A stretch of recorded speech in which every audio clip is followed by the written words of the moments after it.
بسم الله الرحمن الرحيم. السلام عليكم ورحمة الله وبركاته. ازيكم عاملين ايه؟ يا رب تكونوا بخير وبأحسن صحة وفي أحسن حال دايما يا رب. من مطبخ أم عبد الله.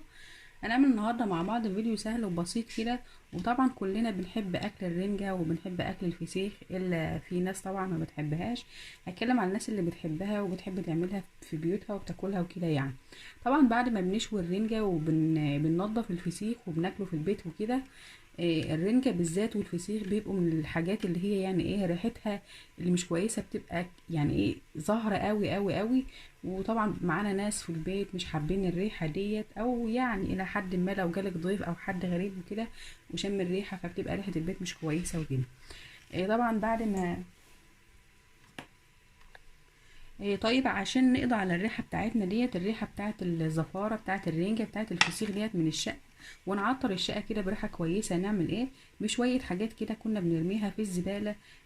شوية قشور كده يعني ايه مش هتكلفنا فلوس خالص. هنخلي ريحة الشقة حلوة قوي من غير ما نشتري معطر، من غير ما نشتري اي حاجة مكلفة. طبعا اول حاجة بنعمل ايه؟ بنجيب حلة كده ونحطها على النار. زي ما انتم شايفين بالشكل ده كده، بنحط فيها شويه ميه ونسيبها على النار لحد ما تبدا ايه تغلي كده. طبعا احنا دلوقتي في ايام الشتاء، في موسم البرتقال والاستفندي، وكلنا بنجيب برتقال واستفندي. فاكهه كويسه جدا في ايام الشتاء وغنيه ومليئه بالفيتامين سي. وحلوه قوي للبرد والكلام ده كله. بعد ما بنقشر البرتقال وناكله معانا القشر بتاعنا ما نرميهوش، اوعى ترميه لان قشر البرتقال ده فيه فوائد حلوه قوي. اول حاجه اول فايده هنعملها كده، هنجيب قشر البرتقال بتاعنا او قشر اليوستفندي بالشكل ده كده، وهننزل عليه بالايه على الميه بتاعتنا في قشر البرتقال بالشكل ده كده اهو. وهنسيبه كده على النار قيمه ايه 5 دقايق يغلي كده مع النار بتاعتنا. طبعا هيطلع ريحه حلوه قوي. طبعا في الوقت ده بتكون عامله انت ايه مقفله شباك المطبخ ومقفله الشفاط. ما تشغليش الشفاط علشان ايه الريحه ما تطلعش وكده. المطبخ بتاعك يحتفظ بريحه المعطر اللي انت هتعمليه. اول ما يبدا يغلي كده هنقلب فيه شويه.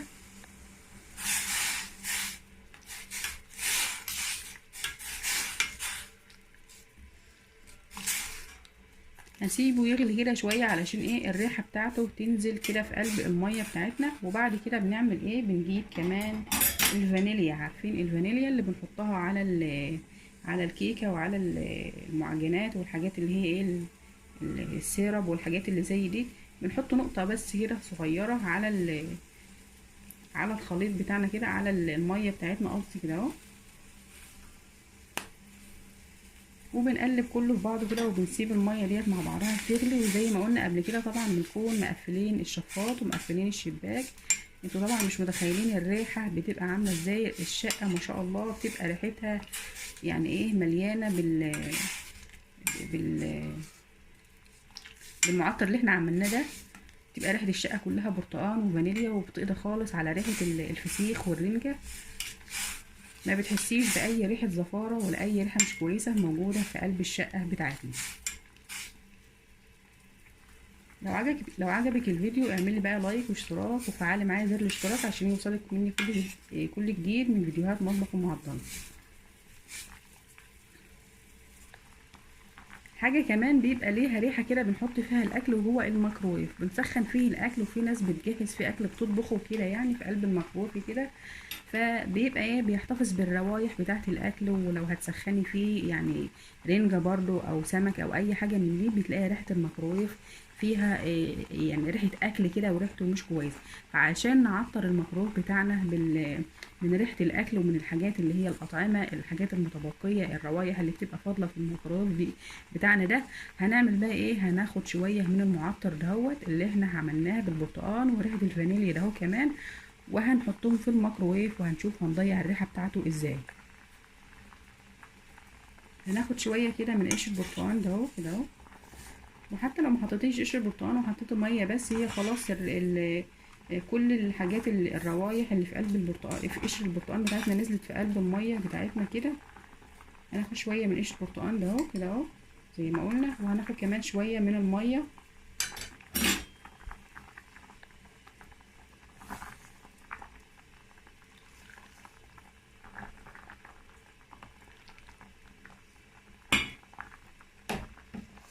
بالشكل ده كده.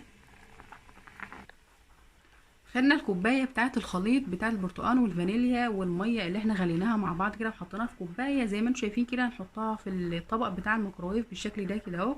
وبعد كده هنقفل الميكروويف بتاعنا ونشغله ايه يعني ايه دقيقتين تلاتة كده، مش كتير. هتيجي تبص هتلاقي الريحة بتاعة الفانيليا والبرتقال ديت طلعت في قلب الميكروويف وقضت على كل روايح الأطعمة وكل الروايح بتاعة الأكل والسمك والفسيخ اللي انت بتسخنيه كده في ناس بتبقى تشيط تشوي الرنجة في البتاع الميكروويف، فبتعمل ريحة مش كويسة. فالحاجة اللي احنا حطيناها ديت، المية اللي احنا حطيناها ديت هتقضي على كل الروايح ديت. هنشغله كده دقيقتين تلاتة وبعد كده هنشوف بقى ريحته عاملة ازاي.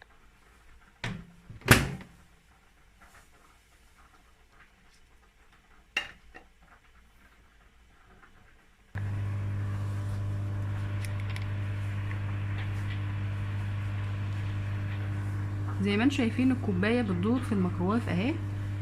طبعا وهي بتدور كده بيسخن الميكرويف، بيسخن هي اصلا داخله سخنه، هو بيسخن كمان، فبتلاقي البخار بتاع السائل او بتاع الميه بيطلع في الميكرويف وبيترسب في الجوانب وكده، فبيقضي على ريحه الاكل وريحه اي حاجه مش كويسه في قلب الميكرويف بتاعنا. وبكده بقى نكون قضينا على ريحه الميكرويف من غير ما تشتري اي معطر ومن غير ما تشتري اي حاجه مكلفه، بحاجه بسيطه خالص كنت بترميها في الزباله قضت لنا على ريحه المطبخ من الزفاره وريحه الميكرويف. وهنعمل بيها كمان معطر نعطر بيه الرخامه ونعطر بيه الارضيات، حلو قوي برضو بطريقه سهله وبسيطه جدا. كل البخار ده طالع بقى بريحه الفانيليا وريحه البرتقال. طبعا نزل شويه في ارضيه الطبق بتاع الميكرويف، هنمسحهم باي فوطه او باي منديل. ريحه الميكرويف بقت حلوه قوي دلوقتي، ما عادش فيه اي اثار لريحه الاطعمه والاكلات والحاجات اللي زي دي. هنيجي بقى لبقيه الخليط بتاعنا. زي ما انتم شايفين بالشكل ده كده، قعد 10 دقايق او تسيبيه ربع ساعه كده يغلي على النار، بقى مركز جدا جدا. هنشيل بقى القشر البرتقال والحاجات اللي زي دي، عايزين بس الميه بتاعتنا، مش عايزين قشر ولا حاجات من دي، لان احنا خلاص خدنا كل الفوائد والروايح الايه الموجوده في قلب القشر بتاعنا. بعد كده بقى بعد ما خلصنا شلنا القشر بتاع البرتقال منه كده، هنضيف عليه شويه كده من الميه بالشكل ده كده اهو.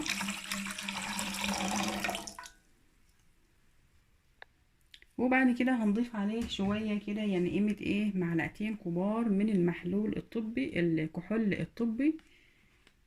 هتبقى حاجة زي ايه مادة تطهير او تعقيم كمان، هنضيفها كده على الايه على المحلول او السائل بتاعنا. لو ما عندكيش كحول طبي ممكن تحطي شوية من الخل، ربع كوباية كده من الخل، برضو ده بيقضي على اي ايه بكتيريا او اي حاجة مش كويسة في الارضيات او على الرخامة او اي حاجة من دي.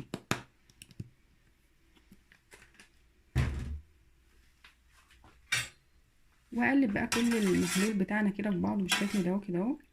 وبعد كده هنعبيه في بخاخة او اي حاجة تقدري ترشي بيها، وممكن تضيفيه في المية بتاعة المسح بتاعة الارضية، تغسلي بيه ارضية الحمام، ارضية المطبخ، ارضية الشقة، تغسلي بيه الاحواض. حلو جدا، معطر ومطهر، مش مكلف، ومش هتحتاجي ايه انك تجيبي بحاجات غالية او تشتريه بفلوس كتير وكده، مش هتضيعي فلوسك.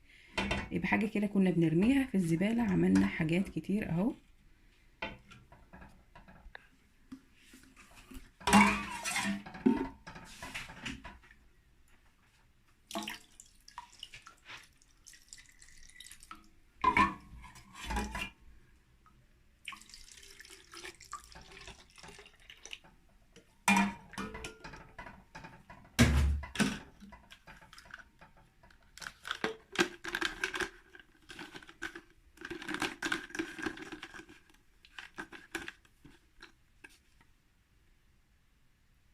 وبكده نكون عملنا المعقم او المطهر للارضيات وللرخامة وللاحواض وللميكروويف وللبوتاجاز وللشقة كلها كمان، بحاجة كنا بنرميها في الزبالة. حاجة سهلة بسيطة جدا. لو عجبك بقى الفيديو اعملي لايك واشتراك وفعلي معايا زر الاشتراك عشان يوصلك مني كل جديد من فيديوهات مطبخ ام عبد الله. شكرا ليكم والسلام عليكم.